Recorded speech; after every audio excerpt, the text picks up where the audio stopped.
wish to find a lost city.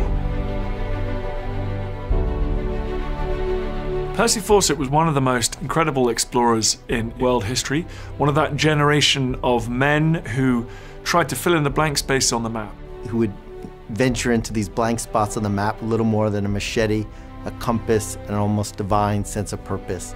And early on, he began to explore the Amazon in the early 1900s, which was really this large last blank spot on the map.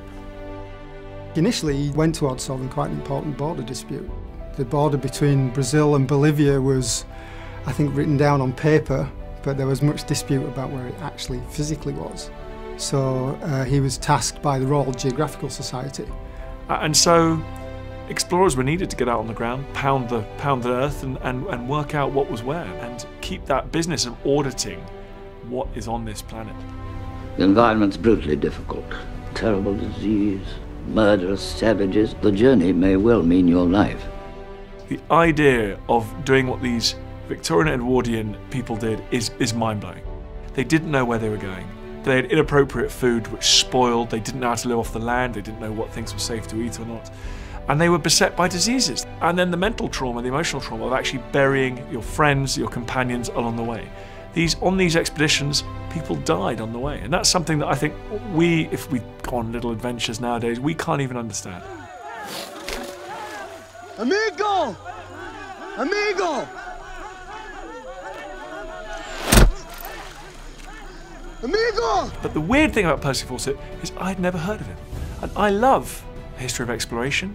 I live for that stuff, and I'd never heard of Percy Fawcett. He was once one of the most famous people on the planet. There was a time where people followed this journey into the jungle. It was one of the first kind of mass news stories. He inspired the character of Indiana Jones, but then gradually he kind of disappeared from memory.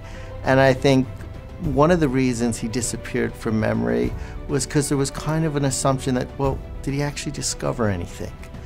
And now we're learning today is, in fact, there really are these ancient ruins in the very place where he was looking. And that, in fact, in many ways, he was right and he was prophetic. What's great about this film is it strikes me as it's a wonderful film. It's very accessible. Anyone will enjoy it. And also it remains true to David Graham's book, which is a phenomenal work of history, and it's an amazing story.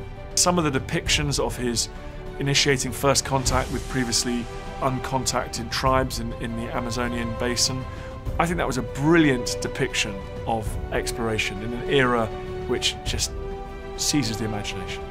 I call it Z, and we must find it!